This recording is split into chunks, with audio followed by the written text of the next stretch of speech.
Dear Ambassador Kirtcheva, dear Mr. Neumann, dear Dr. Rabensteiner, dear participants, it is an honor and a pleasure to join you today, even if only virtually, for this 16th Vienna Economic Forum.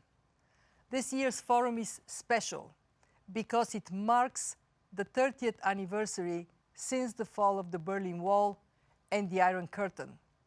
It celebrates the remarkable journey many countries participating in the Vienna Economic Forum took to transition from central planning to market economy and from relative isolation to integration into the European and global economic and financial systems. As a citizen of Bulgaria, I remember vividly how difficult the early years of this transition were.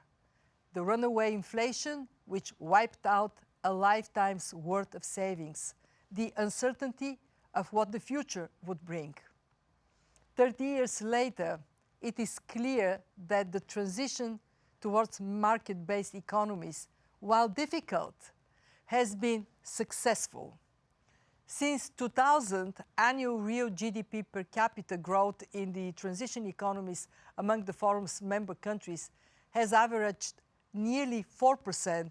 This is 4 times the per capita growth rates of other EU member states.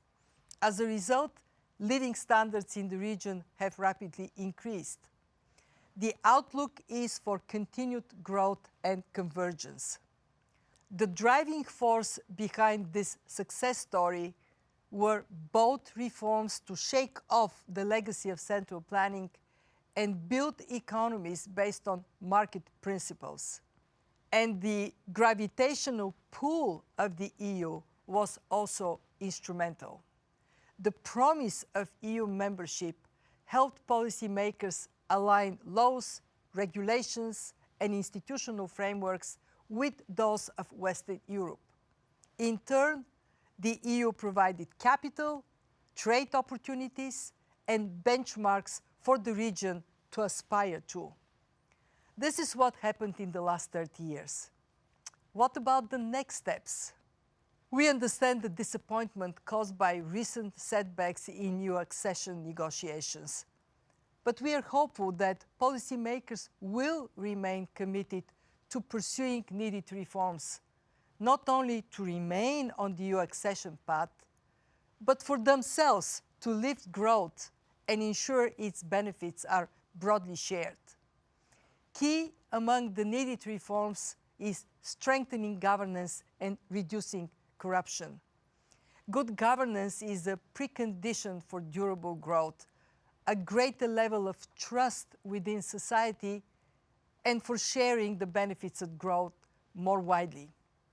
A more efficient public sector would support investment and productivity and help speed up convergence. Better governance and public institutions would also mitigate the sizable emigration from the region, which has come at a significant economic cost and is exacerbating daunting demographic trends. Like the rest of the world, policymakers in the region need to put people at the center of their efforts. And this means tackling the challenges they face in their everyday life: inequality, social injustice, population aging, climate change. With this, let me conclude. 30 years after the fall of the Iron Curtain, this region has come a long way. I am confident this journey will continue and it will deliver a better future for all.